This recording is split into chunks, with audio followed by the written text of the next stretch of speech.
There's no need for hate now. Or love. I love you, Matthew.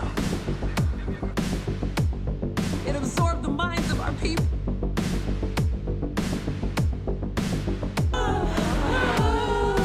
Don't be trapped by old concepts.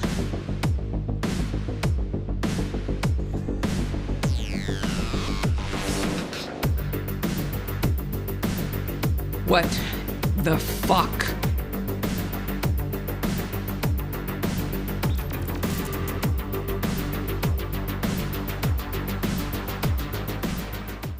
So, the first time I watched Sinners, there is one scene that terrified me to my core. As a party is going, drinks are flowing, everyone is dancing and singing, Mary and her lover Stack go to a back room to make love. Or so we think. After they've been away from the party for a little too long, Smoke, who is Stack's twin brother, barges in, only to face a horrific scene. Mary is devouring Stack, literally. When she faces the rest of the group, with blood smeared on her face and a horrible grin, she says in the most enthusiastic tone, Who ain't gonna kill every last one of you? before disappearing in the dead of the night. I thought this scene was terrifying because of the sudden shift. Mary goes from being a regular member of the community, having fun with everyone, being a lover to Stack and a friend of many, That is she here, cause she family. to suddenly killing the man she was flirting with a few minutes ago and being excited at the idea of hurting everyone else. Then I realized something even more chilling. The excitement she expressed was real. Mary was actually excited at the idea of killing every last one of them, not because she hated them, but because she loved them. Let me explain, because if you haven't seen Sinners, this is probably making no sense right now. Sinners centers on Stack and Smoke, twins who, after 7 years in Chicago, return to their hometown in Mississippi Delta to open a juke joint.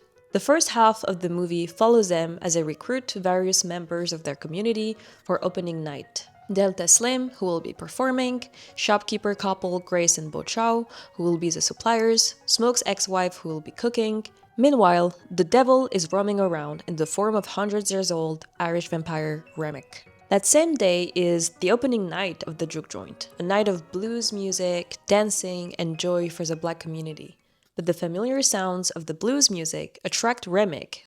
Starting with Mary, Remick's plan is to turn every person at that juke joint into a vampire like him. A classic vampire plan, you might say. But what rings different here is that Remick simply seems to be looking for community. Oh, the light is changing. The light is changing. The sun just picked as I said this. So, Mary and the weird horde of interconnected vampires that she's now a part of might seem like they have evil intentions on paper, and they do in many regards. Their goal is to kill every last person at the juke, but the project at its core can't be classified as merely evil. It's complicated. Once they die, every person present at the juke joint will be resuscitated as a vampire and roam the earth alongside the other vampires, united forever. This is the way. Together. Forever. So Mary, who genuinely loved these people, as well as Stack, simply want to be reunited with their loved ones. Cause we're not leaving without y'all. We family. Ain't that right? I know it sounds crazy, but after we kill y'all, we're gonna have heaven right here on earth. It's problematic on paper, but the idea of getting to heaven right here on earth sounds pretty enticing, doesn't it? After I rewatched the movie Sinners, I couldn't help but see the similarity with another show I had watched the week before, Pluribus. See, Pluribus isn't about vampires, it's about an alien virus that takes over Earth, reorganizing every single person's bodies to interconnect their minds into one big consciousness. Except that 13 people resist the merge. Among them is successful American author Carol, who is horrified at the idea of having to merge with the rest of planet Earth. And so she becomes a fierce advocate for individuality, even though those that are uninfected like her don't seem to care as much or for the same reasons. But the more Carol resists, the more the Plurbs appear to be not that bad. They respect her boundaries, for the most part. They provide her with whatever she asks for, and they never, ever lie to her. If I asked right now, would you give me a hand grenade? Yes. What about a bazooka? Mm-hmm. What about a tank? Oh, sure. The similarity between these two pieces of media, besides the fact that they both came out in 2025, is that they are both about leaving your individual identity behind to accommodate a merge into a collective. They're about the end of individuality and the beginning of harmony with others. And more importantly, they all frame the project as slightly tempting. So I started digging, looking for media that centered a similar idea. The end of individuality, the merging of individuals into an entity, group, collective, the reorganization of bodies and minds, and boy were there a lot of it. As a dedicated online lecturer, I spent the past months watching anything that came close to that idea.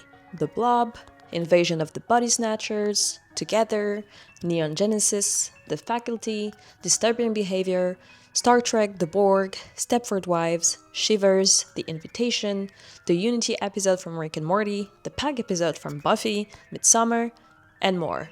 A similar pattern ran across what I like to call collective horror. The entity, group, or representative of the collective promises an end to pain. Meanwhile, individuals wish to retain their pain because they see it as integral to who they are. It also understands the merge as an evolution, a logical next step. It isn't motivated by pure sadism, but instead believes the plan has a larger purpose. That sameness will bring proximity, belonging, or peace, or maybe all of it. Those collectives can be anything, from cults to virus to shapeless entities. Their origin can be supernatural, alien, or oftentimes man-made, but they all speak to a similar tension, our simultaneous need for individuality and proximity. And isn't it a little bit what has been driving this past few years' debates around community and hyper-individuality? The debates around, should your friends pick you up from the airport? Or the discomfort is the price of community, and we lost the art of hanging out. Because at the end of the day, isn't it all we want? To be close to one another, to find community, to be part of something bigger? So, in this video lecture, I want to explore this collective horror idea. What is so alluring about it, and what is so repulsive? I'll be referring to both collective horror, which I define as horror that relies on the assimilation or merge of individuals into a group or entity, often aiming at homogeneity. And I'll refer to the collective villain when I'm singling out one leader or spokesperson of said group or entity. I know what I'm referencing here sounds a lot like hive minds, but I think hive minds are a subcategory of collective horror. And I want to expand my analysis to include any collective that requires people to surrender their individuality to accommodate the merge. I think collective horror is more relevant now than ever, because the horror genre is, in its extreme representations of our culture, often a mirror to our fears and anxieties, but also to our desires. That is why, through that register, I want to understand what is so terrifying about losing yourself in a collective, but also what is so tempting about it.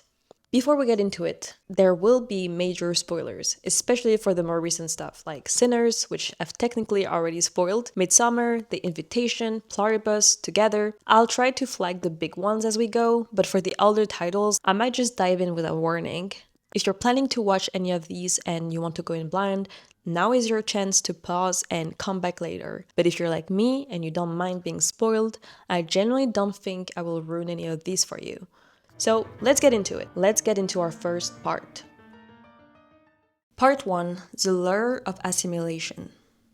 So, in order for us to understand why the collective horror can be enticing or tempting, we need to understand first what it is exactly that the collective offers. While the protagonists often seem horrified at the idea of a merge, the proposition sometimes doesn't sound that bad. So, this part is the case for assimilation, or why it is alluring to lose yourself in a larger collective. I guess we're going to look at it from the micro level and then from the macro level. First, let's talk about the end of pain. In a collective horror narrative, there often is a point where a spokesperson of the collective, whether it is a newly turned member or is a leader, has some sort of speech around how the human condition is slowed down by the burden and isolation of its own emotions. They kind of present absorption as the only way to peace and feeling good. And you see it across various media, like Pluribus. Soon enough, you'll understand everything, and you will feel so much better. Sinners. I'm crazy, but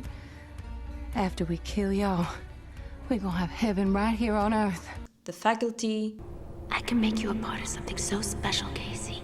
So perfect. Invasion of the Body Snatchers. Don't be trapped by old concepts. The Invitation. All that useless pain. It's gone. It's something anyone can have, Will.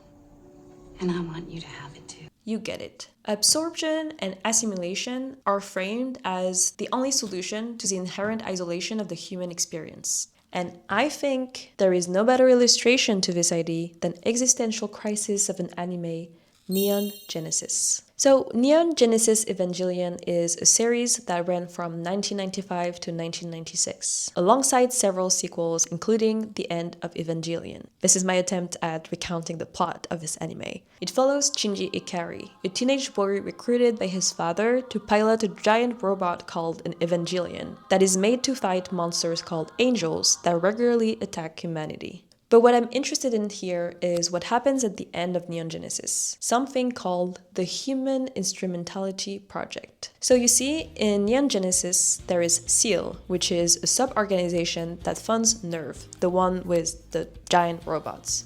While NERV believes they are fighting the angels to prevent the third impact, which is basically an apocalypse, SEAL is actually trying to trigger it, because a third impact will burst the conditions for their real plan, binding all human bodies and souls together into a single collective organism. How lovely. It means that all the physical barriers that make us individuals will be removed. All people on Earth will merge bodies and minds, and all thoughts will be shared. And more importantly, all pain will be gone.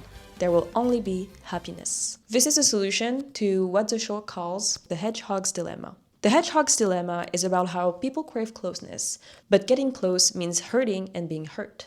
Individuals trying to connect with other individuals is bound to create friction. So the only logical next step here, the only solution to this dilemma, is to remove the individual barriers that prevent us from connecting. There's another piece of media that perfectly illustrates that point, and it's The Invitation. In The Invitation, Will and his girlfriend Kira are invited to a dinner party at Will's ex-wife's house after years of being apart, because Will and his ex-wife both had to process the death of their son. When he gets to the dinner party, the vibes are off. His ex-wife, Eden, and her new husband, David, keep talking about what is obviously a cult. They're in a cult. No, stop. We're not in a cult. Called The Invitation, that helps people deal with their pain. Eden is like pretty deep in it. She says stuff like, Telling Will that pain is optional. It is? Why didn't anyone tell me that before now? I know. and that Something anyone can have, Will. And I want you to have it too. because the central ideology of his cult is that pain is something that can be shared. It's too big for any of us alone. And that there is a way for them to do this, which is the reason why they were all invited to that dinner party. The method, though, questionable. Spoiler alert. Spoiler alert. Spoiler alert. The reason why Eden and David invited all their loved ones to this dinner party is because they believe that the only way to end pain is to go on the other side. And by the other side, I mean dying. And that on this other side, they will all be reunited, living in communion with no more pain and suffering. But that for it to happen, they need to kill every last one of them that night, so they can all be together in this next new shared step. Don't drink it! Don't fucking touch it! Basically, this is what Mary and Sinners also believed, with less tangible proof, let's say.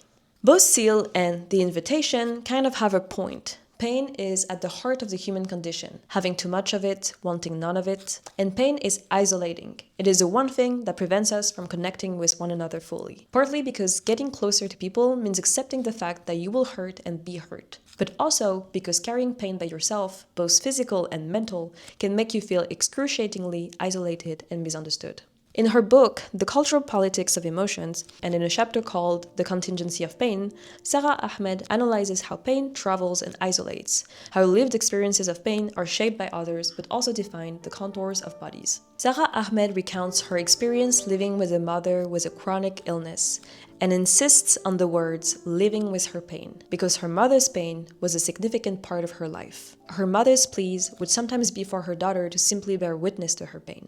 Because you can live with someone else's pain, you can be a witness, but you can't feel it. And sometimes, witnessing someone's pain can feel like not enough. She says, I see your grimace or your face, white and drawn. I watch sadly as your body curls up, curls away. I want to reach you, to touch you. When loving someone, you might want to take their pain, feel their pain, but you'll never feel what they feel. You can only feel your own empathy for their feelings. And vice versa. They'll never feel yours, no matter how hard they try. In that sense, empathy is isolating. Empathy sustains a very difference that it may seek to overcome. When talking about the politics of pain, Sara Ahmed says that pain does not produce a homogeneous group of bodies who are together in their pain, which is a very problem that the collective villain seeks to correct. And Midsommar perfectly illustrates that point. It follows Dani, a young woman who just got through a family tragedy. Her sister killed herself and their parents in a murder-suicide. Still in the midst of processing her grief, she goes on a trip to Sweden with her emotionally distant boyfriend and his friends. They are visiting a remote commune called the Harga. I have no idea if I'm pronouncing that right. Harga? I don't know. For their Midsummer festival. It's quickly revealed that the Harga is a cult with unusual practices. Dani starts to slowly get roped into the Harga Swedish cult. I think a major reason that she is seduced by the cult is because her pain is huge and she has nowhere to put it but herself. And she certainly can't count on that dipshit boyfriend of hers. Dani's pain and grief is too big for her to carry alone. And what the Harga offers her is support and sharing her pain with her. Something she absolutely needs in that moment. In a scene where Dani catches her boyfriend cheating, as if that's what she needed, she completely breaks down and starts wailing. The other women of the cult join her, hold her, and wail with her. That's sisterhood, you guys. That's sisterhood. So, the idea of pain ending, or at least the burden of it being shared, is often at the center of a collective merging project. Not just pain, but also its declination of negative emotions, like fear and sadness and loneliness. Because being an individual, carrying all these big problems around, is just so hard sometimes. In Sinners, the temptation works on two levels. On one hand, when one vampire in the interconnected horde aches, the whole group aches.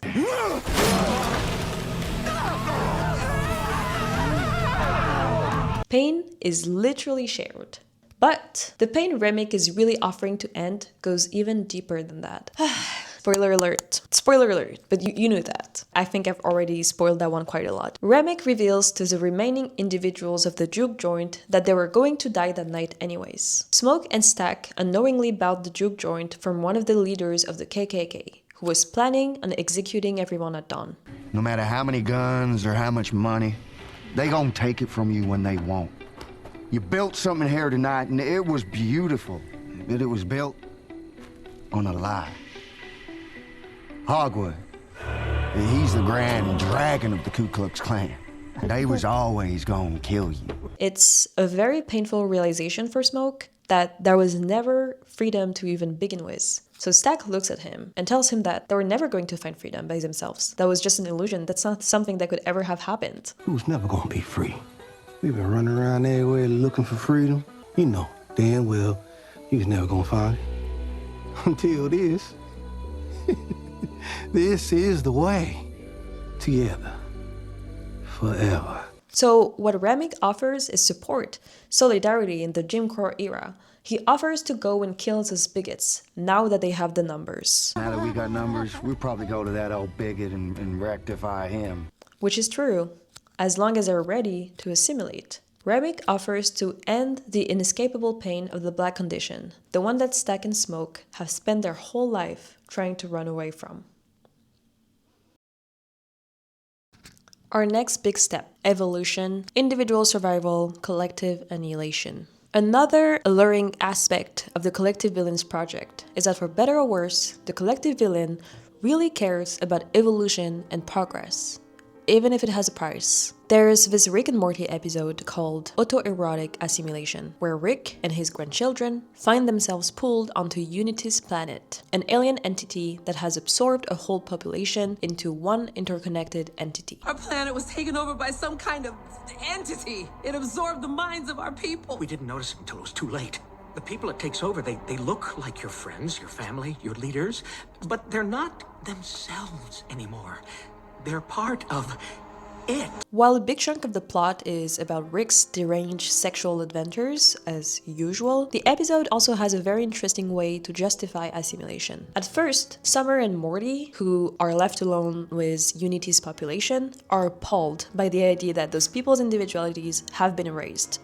Summer! Wake up! You have to have some individuality left in there! But Unity seems to firmly believe that her project brought peace, and that these people's individualities was never worth retaining. Steven, set yourself free! Summer, before I took over this planet, this man was a registered sex offender. This woman was a drug addict on the verge of suicide. Now she's a marine biologist. And that Unity was actually a benediction for them. So here, the Assimilation project is framed as the only way to earn peace. Unity makes a point to explain that the end of individuality is a sacrifice worth making for the sake of progress, that she made this place into a paradise. I have transformed life here into a paradise. Rings a bell?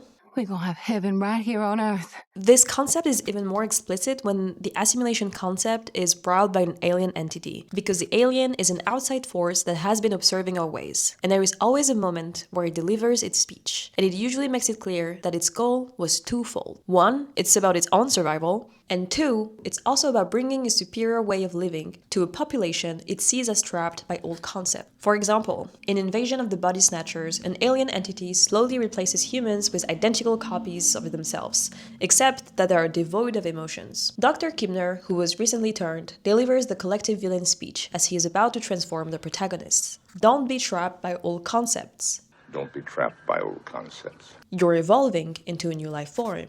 You're evolving into a new life form. There is no need for hate or love anymore. There's no need for hate now or love.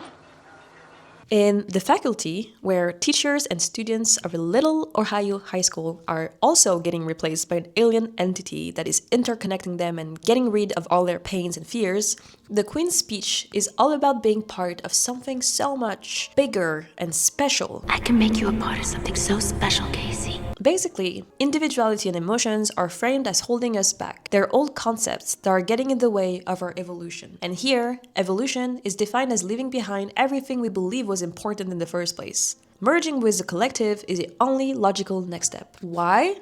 Because the collective villain believes that the end of individuality means the beginning of peace. That peace cannot coexist with individual interests. And that if we keep going that way, it will eventually be the end of us.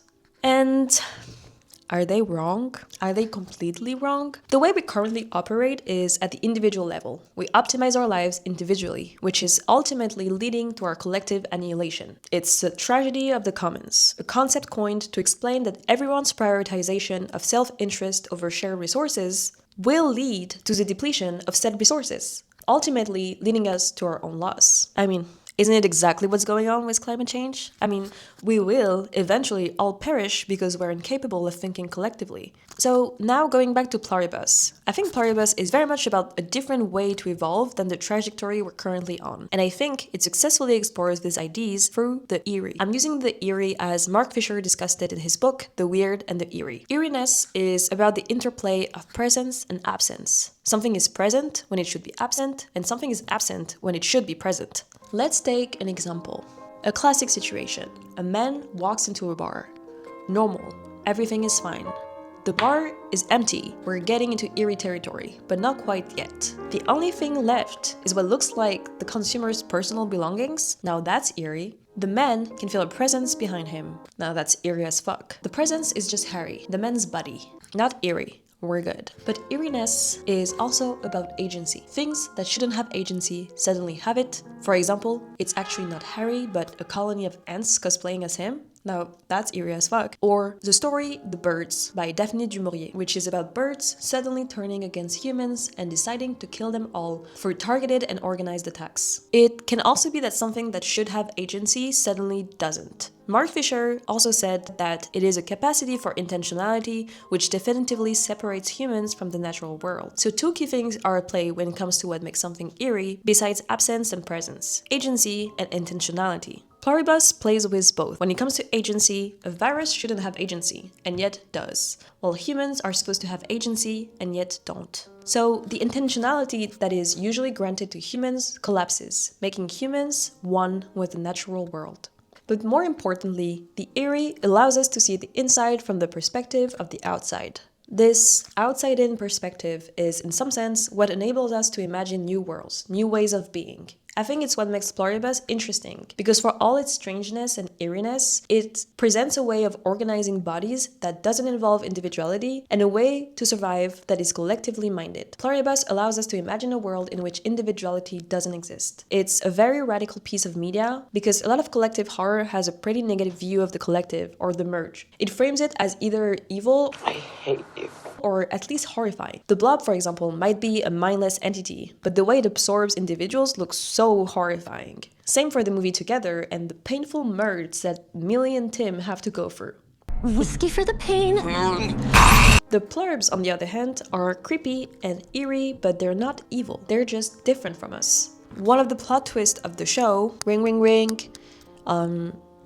yeah, spoiler alert. One of the plot twists of the show is when Carol discovers the Plurbs are surviving on reserves of human food, but worse, that they only have 5 years to live because of their rule to not kill any living thing. In Carol's eyes, this is a horrible waste. Not only are they replacing each individual on Earth, but they're only going to stay for 5 years? But from the Plurb's perspective, this makes perfect sense. They will do anything to survive, unless it means purposefully slaughtering and eating living beings or tapping into natural resources until there is nothing left. They're a collective with an ethical framework. And for the capitalist American mind, Carol, this makes no sense. Leaving means overstaying your welcome, just like we're currently doing, tapping into Earth's reserves until there is nothing left.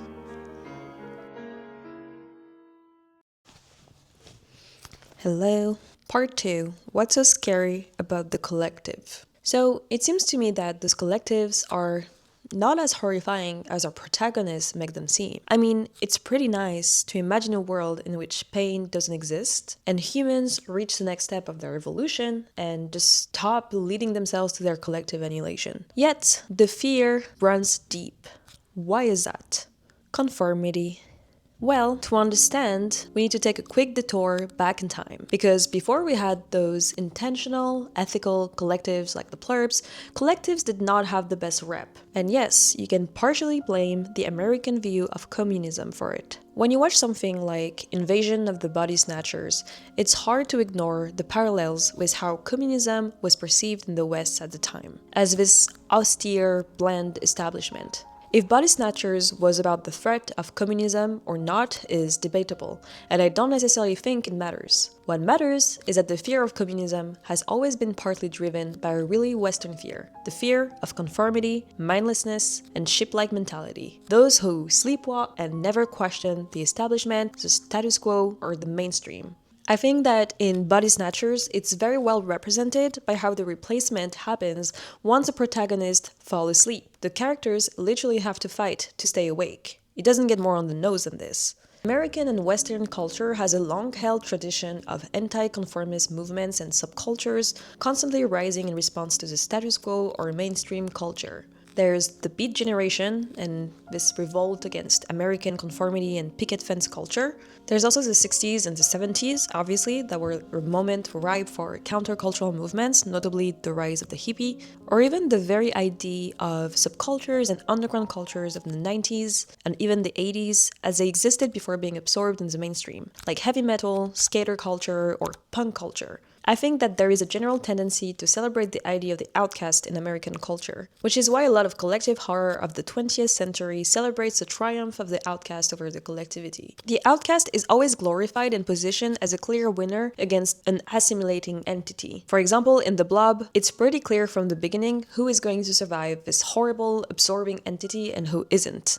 I haven't recounted the plot of The Blob yet, but it's pretty much what it sounds like. A giant jelly-like entity absorbs and dissolves every human being on its path in a small American town. The movie mainly focuses on Flag, a hard-ass motorbike-riding high schooler who can't wait to leave his boring-ass town. Flag's response is typically anti-conformist, and it's pretty clear to me that the Blob is a metaphor for the monotony and conformity of suburban America, but also the idea of being stuck in your hometown. But you're just like everybody else in this town. You're full of shit, Flag! For example, the Blob's first casualty is a young guy who is flirting with the girl next door, kind of sealing the idea that he was about to stay put in his town. In the faculty that I've mentioned earlier, the whole movie is framed as outcast versus assimilation. The crew of kids who fight the alien entity couldn't be more different from one another, and they are all framed as a different type of high school loser archetype, or are on their way to be. No offense. There's Casey, the school's newspaper photographer who gets constantly bullied. There's Stan, the dumb jock who sees himself pursuing academia more than football, like a nerd. There's Ziki, the local drug dealer who keeps repeating his year. There's Stockley, a goth and shy student who is shamed for being a lesbian. What a time. And there's Delilah, who is a straight-A student cheerleader who is actually much more of a nerd than she would ever admit to be. Yet, those kids might be different from one another, but they have one thing in common. They all believe their individual identity is worth fighting for, no matter how much they feel like an outcast. They'd rather choose to be lonely and afraid and confused than to choose the easy way out and give in to conformity. You see, Casey? Even Mary Beth's feelings can be hurt by a bunch of pathetic, lost little outcasts who truly believe that their disaffected, lonely life is the only way they can survive. I can make you a part of something so special, Casey. So perfect. So fearless. Don't you want that, Casey? I'd rather be afraid. Beyond conformity, but kind of adjacent to it, collective horror can be a metaphor for mass consumerism. In They Live by John Carpenter, a working-class outcast, Piper, uncovers a conspiracy. The ruling class is nothing but aliens undercover, while media and advertisements send subliminal messages to the masses to compel them to conform. In The Stuff, a weird, addictive dessert is gaining traction in the US, before attacking consumers and turning them into zombies. Those two movies are very camp and on the nose in their criticism of mass consumerism. They're very 80s in that way, but they're just a more kitschy take on zombies. One could argue that zombies, as this mindless entity taking over America, have always been an allegory for conformity and mass consumerism.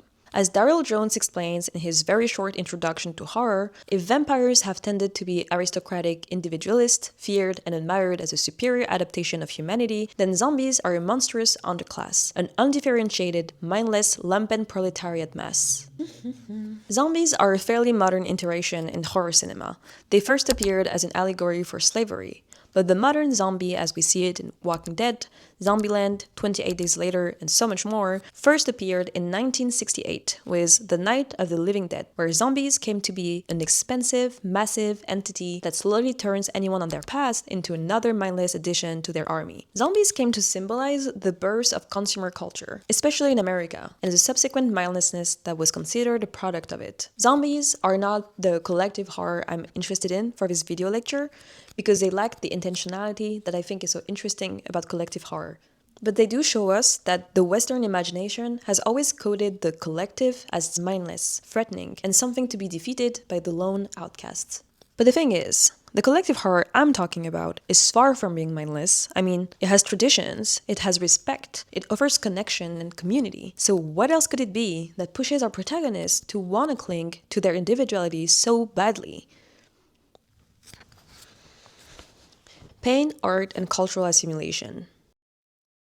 In Neon Genesis, Shinji gets to make the ultimate choice. He is confronted with the realities of the Instrumentality Project. He has to face himself and how much he hates himself, how much he feels hurt and unloved, and he has to choose between accepting the merge on behalf of the rest of humanity and embracing the happiness and peace that will come with it, or rejecting it and returning to an individual state with all its pains and hardships. He chooses the latter. God damn it, Shinji.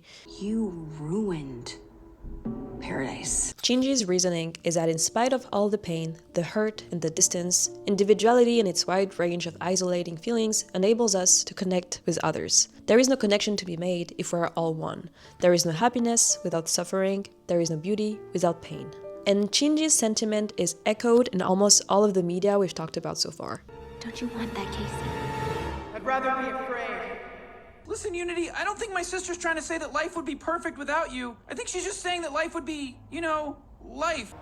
A son died, Edie, and you're trying to ignore it. It meant something when he died. In Pluribus, while Carol is temporarily at peace with the Pluribs, mainly thanks to her adventure with Sosha, she quickly changes her mind when she discovers that the Pluribs are planning on turning her into one of them, whether she likes it or not. She refuses to leave her individuality behind, no matter how tempting. When confronted with the end of pain and loneliness, our protagonists choose time and time again to stay in pain. Why is that? As Sara Ahmed writes in The Contingency of Pain, drawing on J. Prosser's theory, it is through sensual experiences such as pain that we come to have a sense of our skin as a bodily surface, as something that keeps us apart from others, and as something that mediates the relationship between internal and external, inside and outside. Pain, for better or worse, renders me aware of my skin and bodily surface. It helps me understand myself as an individual apart from others. It is, in some sense, I suffer, therefore I am. To add another layer of theory to this, there is Julia Kristeva's theory of the abject, which defines it as what disturbs identity's system and order, and argues that horror expels it in order to restore that order.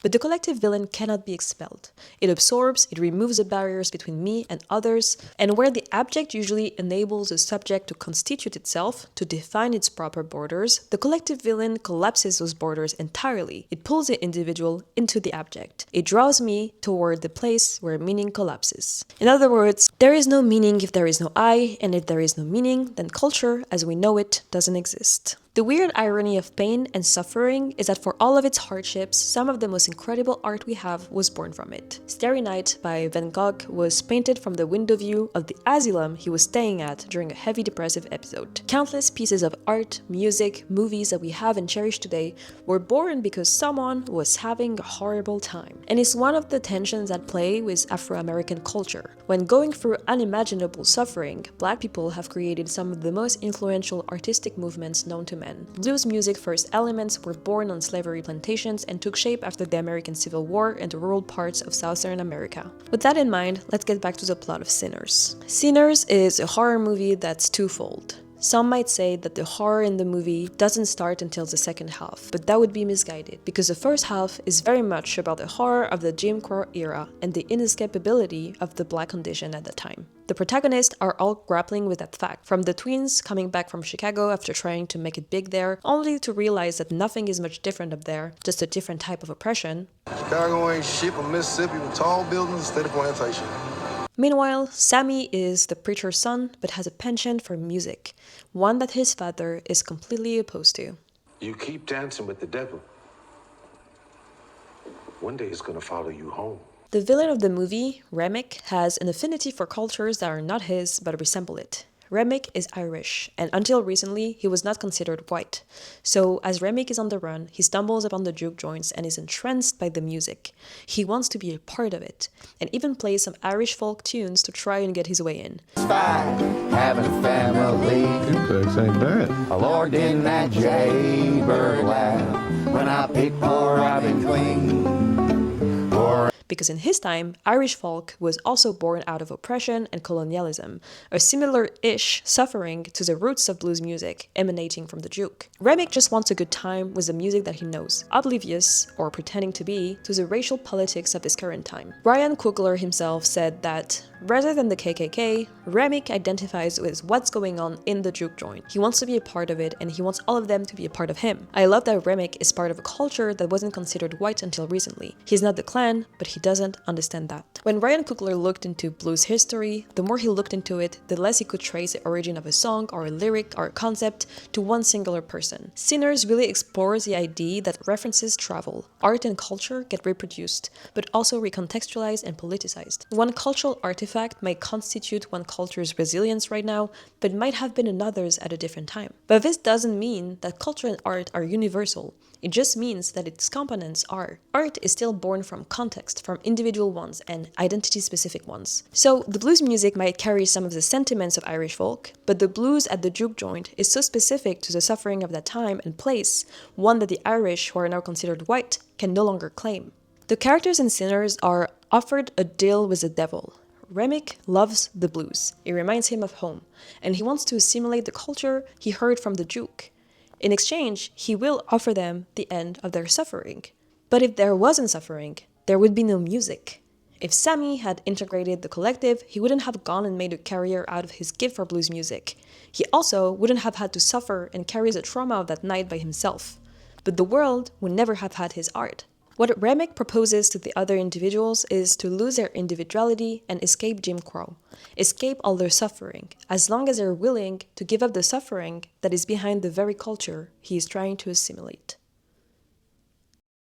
Part 3. No choice but to merge.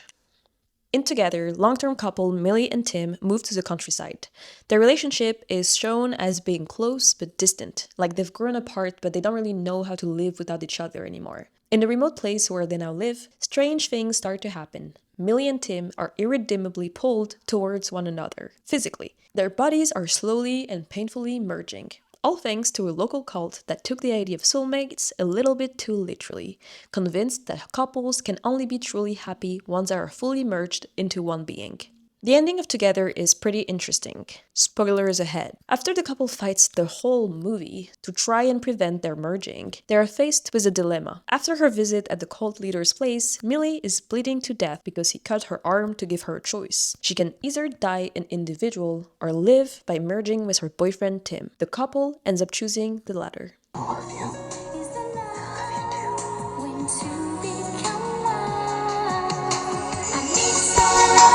It's interesting to me because I think if the movie Together was made in the 1970s, the couple would have merged, but not because they chose to. In Together, they choose to merge rather than live without one another. I mean, in their case, it wasn't really choice, like they was either die or don't die, and it's this very choice that makes the idea of collective horror so interesting and so horrific to most. The idea that you would willingly choose to leave your individuality behind. Midsommar was an interesting movie for that reason too. They framed the cult as both an entity of terror and desire. Most cult movies frame the cult as batshit crazy, and those who enter it as insane for even thinking of being a part of it.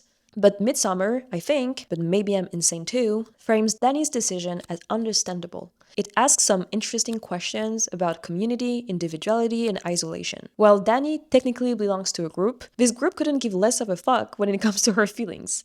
Oh my god. She needs a therapist, dude. The cult that is trying to recruit her, though, is so much more receptive to her pain, so Danny chooses to join them. These two movies are the only ones I have in mind, where the individuals make a conscious decision to merge. Because most of the time, it's a decision that has to be forced on them. Collective horror poses a question that no one is willing to answer, and it offers a choice that no one is willing to make, because it is at the complete opposite of everything we were taught to value. If we look at philosophical traditions rooted in Indian and Chinese thought, or even Buddhism, the self takes a different shape than whatever the hell happened with a Western philosophical tradition of the self. You will find more religious concepts and philosophies that define the self not as a fixed, isolated identity, but rather as one defined by its relations, its interdependence, and how transitory it actually is. For example, the Buddhist concept of anatman, or no self, is the idea that what we call the self is nothing but an ensemble of ephemeral phenomena. In Confucian philosophy, the self doesn't exist in isolation. It is made for roles, relationships, and responsibilities within a community. So, is a self, as defined by Western tradition, a pathology, the root of all our suffering, the heart of the hedgehog dilemma? Yes! Self and individuality might be two different concepts, but the link between the two got reinforced by a culture that emphasized the ability to form individual thoughts and rely on oneself over literally anything else. From Socrates' Know Thyself to Descartes' I think therefore I am, the Western tradition of the self is one that relies entirely on an autonomous, contained thinking self. Individuality is often seen as a root cause of an over-individualistic, self-reliant society that is incapable of helping others and building long-lasting communities. And this has been the fuel behind the never-ending debates, posts, and books about the loneliness epidemic, our inability to hang out and form communities. How are we supposed to learn how to be close to one another, to build long-lasting communities, when everything about modern life is teaching us to do the opposite? All this to say that in this context, this is why the collective villain on screen has evolved to become a figure that ignores consent and bypasses it entirely. I think the collective villain is a sort of disavowal fantasy for our desire for proximity. It gives us no choice but to be part of a community. Because if we were to be given the choice, our deep-rooted conditioning will ultimately make us say no. In Pluribus, the pluribs are irreproachable on so many aspects. They respect Carol's desires, provide for her as much as they can, but the only thing they don't truly respect is her individuality. For the Pluribus, individuality cannot even begin to make sense, and it is something they aim to fix. They tell her that they are working on integrating her, and that she will see how good it feels. She doesn't have a choice. She will be part of a community whether she likes it or not. And isn't this, in some sense, the disavowed American dream?